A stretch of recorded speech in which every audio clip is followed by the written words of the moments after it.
یہی وہ خوف ہے جس کی وجہ سے یہ تمام ریاستیں جو ہے نا یہ چاہتی ہیں کہ ٹرمپ نہ ہارے، ٹرمپ نہ ہی لے۔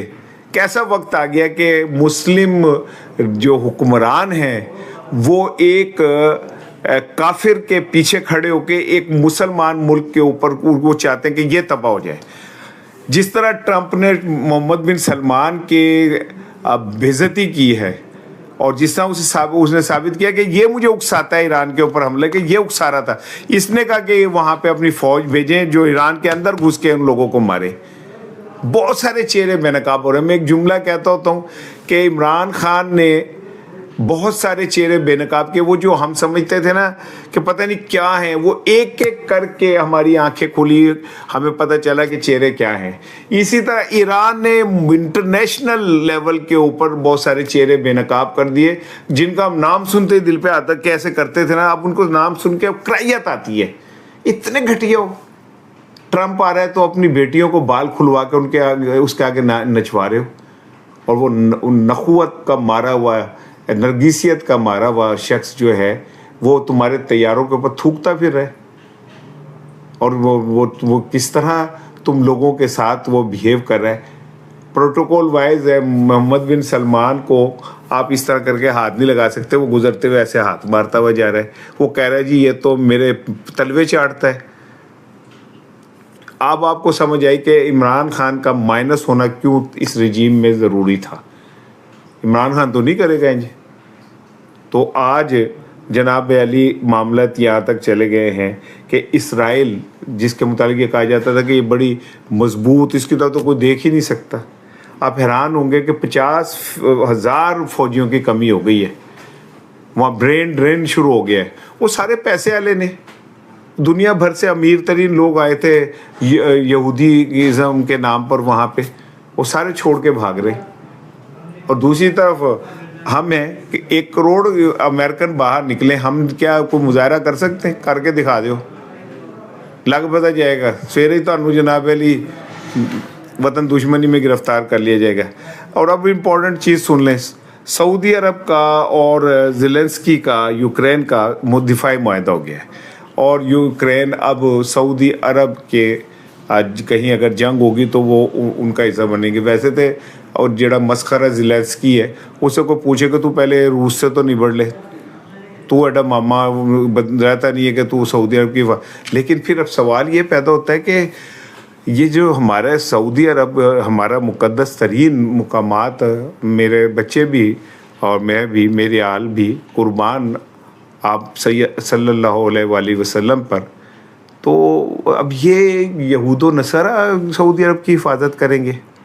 لیکن پھر سوال یہ پیدا ہوتا ہے کہ پاکستان کہاں کھڑا ہوگا، کیونکہ پاکستان کا بھی تو سعودی عرب سے دفاعی معاہدہ ہے۔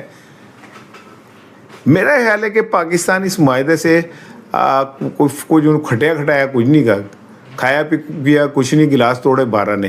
ہمیں یہ تھا کہ ہم دفاعی معاہدہ کریں گے، کوئی 2 پیسے آ جائیں گے، چلو ذرا ہمارا بھی ہو جائے۔ ہمیں کیا پتا تھا کہ سعودی عرب کا اور ایران کا رفڑ پڑ جائے گا۔ اب ایران کے ساتھ ہماری کئی 100 کلومیٹر کی 1000 کلومیٹر کی سرحد ملتی ہے، ہم سعودی عرب کی وجہ سے ایران سے تو نہیں بگاڑ سکتے۔ اگر ایران اور سعودی عرب سدھے ہوندے نے تو ایسے کتنے ہوں گے؟ اگر ہم سعودی عرب کی طرف سے جو معاہدہ ہے اس کے تحت لڑتے ہیں تو ہماری تو بھائی ایک طرف افغانستان سے ہم جنگ میں ہیں، ایک طرف انڈیا سے جنگ میں، دوسری طرف سے ایران سے بھی جنگ میں، جنگ سانو کی ملے۔ اور اب تک سعودی عرب سے کتنے پیسے پاکستان کو بطور چلو امداد چھڈو یار، بطور انویسٹمنٹ آئے، تو سانو اس معاہدے کا کی فائدہ ہوا بھائی؟ ہم کہاں پہ کھڑے؟ یہ معاہدہ ہمارے پیروں کی زنجیر نہیں بن گیا؟ ٹھیک ہے، اگر ہم اگے خوں پیچھے کھائی، اگر ہم جناب علی سعودی عرب نو خوش کرن چلنے ہیں، تیری میں گاواں جگنی تے ایرانی کھڑے جاندے نے، وہ ایرانی انجی بڑے تتے ہوئے نے، وہ تو یہیں لگتا ہے کہ پتہ نہیں اللہ نے انہوں نے کتوں طاقت آ گئی، کتوں طاقت کہاں سے آنی ہے؟ جن کے لیے شہادت مطمع نظر ہو، اور جن کے ہیرو حضرت علی شیر خدا ہوں، جن کو جب حملہ ہو مرحب کرے تو وہ کہیں کہ خدا کی قسم میں کامیاب ہو گیا، ایسے لوگوں کو آپ کیسے شکست دے سکتے ہیں جن کے ہیرو سیدنا امام حسین ہو، جو اپنے 72 تنوں کو لے کے وہاں پہنچ گئے تھے؟ انہیں نہیں پتا تھا کہ میری واپسی ممکن نہیں ہے۔ تو جن لوگوں کے لیے شہادت ہی سب کچھ ہے, شہادت ہے مطلوب و مقصود و مومن, نہ مال غنیمت نہ کشور کچھ ہے, انہوں کی تسی ہرا سکتے ہو.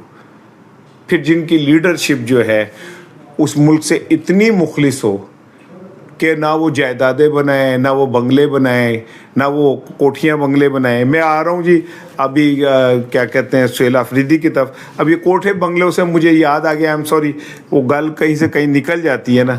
اب سن لیں کہ پنجاب پولیس نے پچھلے 90 دن میں, لاہور پولیس نے, پنجاب پولیس نے 16 ارب روپے کے جرمانے کیے ٹریفک پولیس نے. 16 ارب روپے کے, 1600 کروڑ روپے کے جرمانے کے. مجھے نہیں پتا کہ اب یہ پیسے اسے گلف سٹریم طیارے کے کو قرضے اتارنے یا کیا کرنا ہے, لیکن چھری کس پہ چلی؟ غریب عوام پہ. ایران میں تو کہیں نہیں سنا ہوگا آپ نے اس طرح کا, ایران میں تو آپ نے نہیں سنا ہوگا کہ غریب عوام سے 1600 ارب روپے صرف آپ ٹریفک چلانوں میں نکال لیں. اپنے یاسر شامی ہے, آپ لیجنڈلی ہے کردار ہے بھائی, وہ سوشل میڈیا کا پہلا ہیرو میں اسے کہتا ہوں. سوشل میڈیا کا پہلا جو ہیرو تھا, لیجنڈ تھا, وہ یاسر شامی ہے. یاسر شامی کا میں یہ ویلاگ دیکھ رہا تھا, اس نے کہا جناب جرمانے جو ہوئے ہیں 10 سے 20 ہزار تک کے درمیان ہوئے ہیں. وہ کہتا ہے کہ ایسی جگہ پہ جرمانے ہوئے جتنے بندہ ہی کوئی نہیں سی. سی بی ڈی کے اوپر وہ رکاوٹیں لگائی, اور کہا جی دکھاؤ جی. انہوں نے کہا جی بھائی جان اس میں اشارہ کوئی نہیں توڑا, اشارہ ہے ہی کوئی نہیں. انہوں نے کہا جی تجھے لائسنس دکھاؤ. دنیا کی کوئی ٹریفک پولیس چلتی ہوئی ٹریفک کو نہیں روکتی سوائے پنجاب کے, کیونکہ اس کے اوپر جو بیٹھے ہوئے حکمران ہیں, اب ان کو اگر آپ سوال کریں گے نا تو وہ آپ کو زن بچہ کولوں میں بسوا دیں گے. وہ جو ڈراپس سائٹس کا امریکہ کے جو نیوز والا ہے وقاص احمد, جس نے یہ طیارے والا ایشو چھیڑا تھا, اطلاعات یہ ہے کہ اس کے گھر پہ پولیس نے چھاپا مارا ہے, اور اس کے والدین کا پتہ نہیں ابھی پکڑ کے لے گئے یا کیا کیا.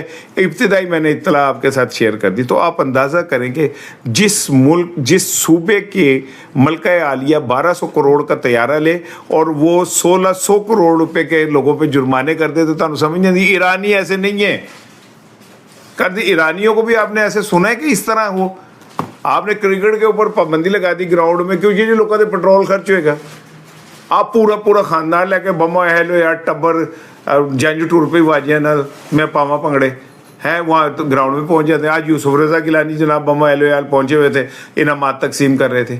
تو سب پابندیاں غریب عوام کے لیے رہ گئی ہیں, ان کی زندگی آپ نے مشکل میں ڈالنی ہے. اب آئیے جی میں اب اصل چیز کی طرف آ رہا ہوں. فاروق سلیم صاحب کا میں دیکھ رہا تھا, انہوں نے کہا جناب جی ریکارڈ ایک والا تھا جس سے ہمیں کوئی اطلاع ملی تھی, بتائیں کتنے 100 ارب روپے ہمارے پاس 100 ارب ڈالر آنے تھے. وہ بھجن وہ کہتے ہیں کہ رکوڈ ایک نے ہاتھ جوڑ لینے انہیں کہ جناب میں معاف کر دیو. 12 مہینے کے لیے اس نے اپنا پروجیکٹ بند کر دیا. 12 مہینے کا مطلب سمجھ لو 1 سال کا مطلب ہے کہ سال پہ ہوا پھر فارغ سارے. کوئی ایک چیز آپ مجھے بتا دیں جو پاکستان کے فیور میں پچھلے 4 سال میں 5 سال میں ہوئی ہو. کوئی ایک بہتری بتا دیں کہ جو پاکستان کے حق میں ہوئی ہو پچھلے 4-5 سال میں, سوائے اس کے کہ بری خبریں ہمارا مقدر بن کے بیٹھ گئی ہیں. اور اب مجھے کہنے دیجئے کوئی وہ نہیں ہے. میں پنجاب کی بات کر رہا تھا, بڑے رولے تھے گڈ گورننس فلاں, وہاں پہ لیڈی ولینڈنگ ہاسپٹل میں دیکھے سر شرم سے جھک جاتا ہے. ہماری وہ بہنیں مائیں تھیں جن کا آپریشن ہو رہا تھا سیزیرین, اور جناب دونوں طرف کیمرے لگے, مقابلے ہو رہے ہیں. یہ گڈ گورننس ہے مریم صاحبہ آپ کی؟ آپ تو کہتی ہیں خواتین میری ریڈ لائن ہے. صرف 4 ڈاکٹروں کو معطل کر دیا ہے. ایم ایس کا گریبان پکڑا آپ نے. وہ ڈاکٹر جو ویڈیوز بنا رہے تھے, وہ میل ڈاکٹر جو وہاں کھڑے ہنس رہے تھے, ان کو کسی کو پوچھا آپ نے؟ یہ گڈ گورننس, یہ خواتین آپ کی ریڈ لائن. آ جائیں جی آخری چیز کی طرف جو بڑی امپورٹنٹ ہے. کل